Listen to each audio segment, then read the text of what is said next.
Hey YouTubers, Crack Daddy here.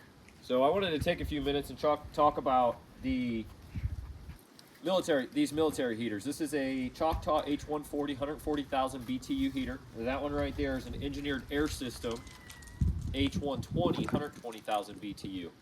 Essentially, they're the same unit. They work pretty much the same. There's a few differences which we'll talk about, but they work very, very similar.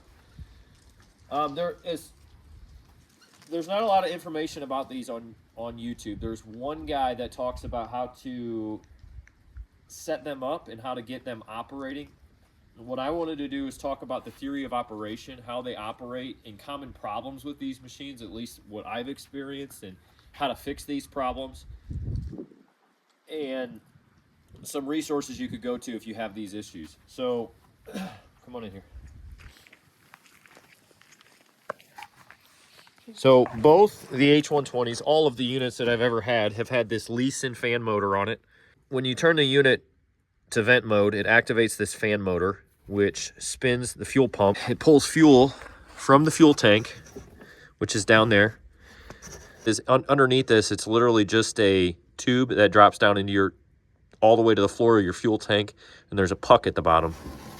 And it sends fuel up to your fuel filter, into your fuel pump, and then when you put your selector switch in heat mode, then it activates your fuel solenoid right here, which is L1, I believe, on your, I think the military calls this L1. That's the name of it. But it activates it electronically. It closes your fuel solenoid and sends fuel to your burner. And so that's how the fuel system works in this. Very simple. There's not much to it.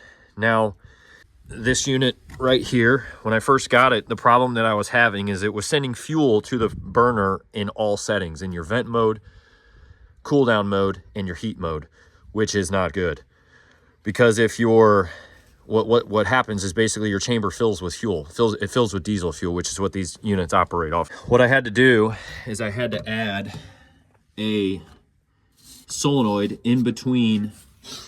This is where the fuel comes out going to your combustion chamber. So I had to add a solenoid in line with that, and I wired it in series with that solenoid down there, the bigger one down there. And that completely stopped my issue going to the fuel going to the combustion chamber. And so one of the differences between the H140 and the H120s is the H140 has a few more safety features, which can make it a bit more difficult to work on. The H140 has added a carbon monoxide detector on board internally in these units. And so as you can see, there's some extra electronics in there because of that. Now you can add one to the H120 over there, but I think what you're going to have to do is you're going to have to wire it probably to your S2 switch, which is your temperature switch on the front of the heater here. You would have to wire it probably in series with that wire right there, so that if it activates, it cuts the fuel and the ignition to the combustion chamber at the same time. You don't want either one going. You want it to completely cut out. So the H140s have added a fuel filter, a removable fuel filter right here to the later units. The H140 and the H120, they have different remote control temperature boxes. If your unit is sitting outside, you can control your unit from inside your structure. So that's a nice option to have. I only have one of these units, so I have two more H140s over there, and this is an H120. I do not have a controller for that either. So if anyone has those, reach out to me and let me know. I'd like to purchase them. What I have found when you do operate the unit without it, if it's not warm enough, or if it's not cold enough, this unit right here, if it's not cold enough outside, it will trip the temperature limit sensor on the front of right here. So it trips this switch right here, and the flame out light comes on right here, and it cuts combustion. And so I figure the cutoff is somewhere around, I'd say, to 50 degrees, somewhere around that. But the remote control box will fix that issue. I have a safety feature on it that there's air being drawn into this entire box, and it forces air through the back of the combustion chamber and out the front. And so there's an air pressure switch right here that these doors have to be closed in order for this air pressure switch to close electronically. And if it's not closed, the unit will not go into heat mode, and the igniter will not function either. And so that's a nice function to have. The reason why it's there is they don't want that combustion chamber getting too hot without it having the fan blowing on top of it. One of the differences, so these H140s, I've seen them where they've had this, either this Suntech pump, this is a Suntech, or they have Webster pumps. So there's two different style pumps that these units will have. Both you should be able to get on eBay for either one of these units, whether you have the Suntech. And I think they're both interchangeable. If you have a Suntech, you should, and you can't find another Suntech, you should be able to find a Webster. And you can look in the technical manual for the part number and search that on eBay. The H140, this is a common problem with the H140. I've done a lot of research on this unit, and if you plug this into a GFI, I don't know what these things are. If anyone knows what these are, reach out to me and tell me. But if you plug these into a GFI, if you just straight plug the unit into a GFI, it will trip the GFI if you do not disconnect these two. I don't know what they are, capacitors. It goes straight from the positive. On your 120 volts, it goes straight from your positive to ground. And I'm not sure what they do or what they control, or if there's a safety feature, but it trips the GFI. So if you want to stop tripping your GFI, you can disconnect those. If you just plug it into a regular outlet, it works, but it'll trip a GFI. So some common issues with these units, whether it's the H120 or the H140s, is in between the fan motor and your fuel pump, there's a plastic coupler. And I don't know if it's plastic, Teflon. It's this right here.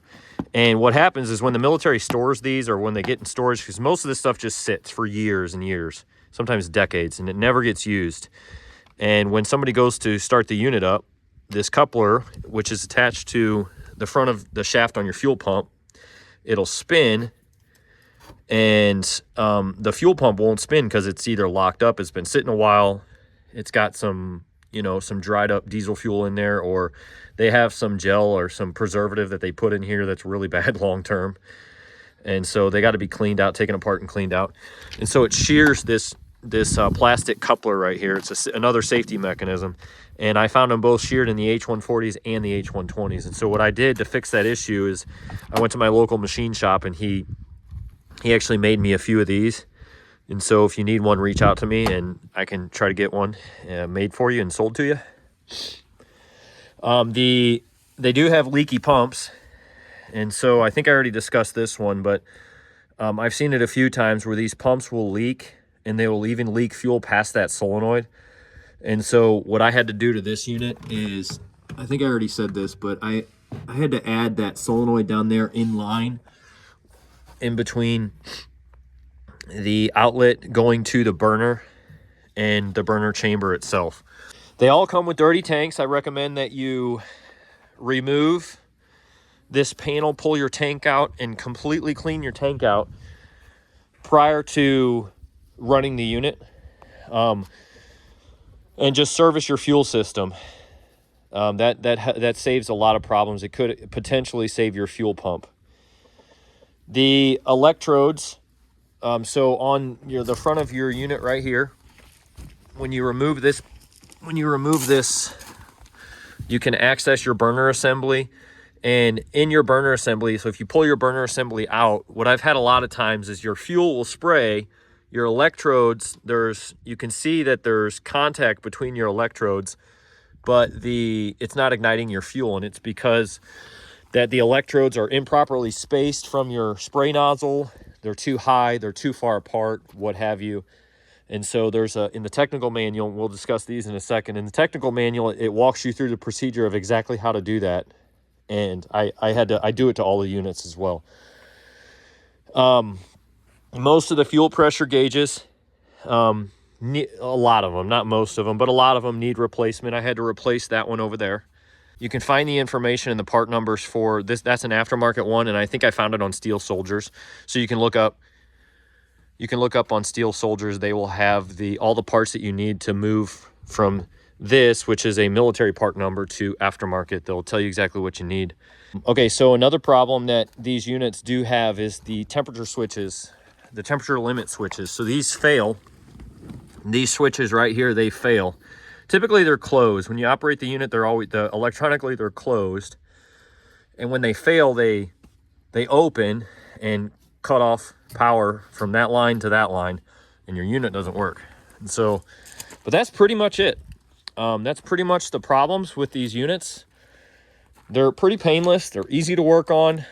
I'd say the most difficult thing that I come across is if I have to replace that solenoid, either the pump's got to come off or the tank's got to come out, because there's not enough room to spin that solenoid off.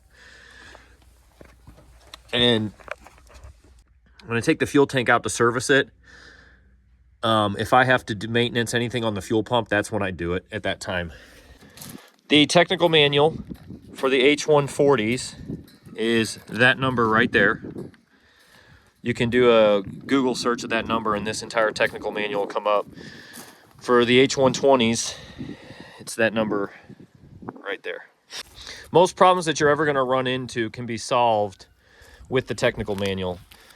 It runs through troubleshooting procedures, and you can go through here for most issues and diagnose the unit this way. There are a few that you'll run through the procedure process and you'll get down, like here, does the ash operate properly? No. And then you run to notify direct support maintenance, and then there's nothing else about the issue you're having. And so when I hit that kind of problem, what I do is I get on Steel Soldiers and I'll type in the problem, or I'll look for the common problems that people have had with these units, and I will just do research there, reach out to some of the guys there. It's a wealth of information. Most of these problems can be solved with just some brain power and some thinking. So one last thing is, here's what under the control panel of the H140 looks like. And here's what the H120 looks like. So the H120 is a lot easier to work on. There's a lot less to go wrong. So I hope that helps somebody, and I hope this video was short enough. Thanks. Subscribe and comment. Here, both the units are running.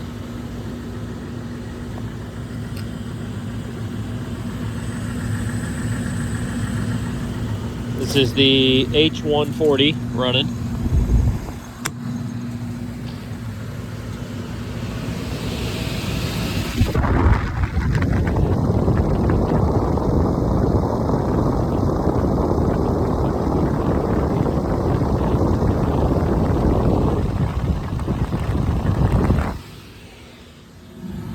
This is the H120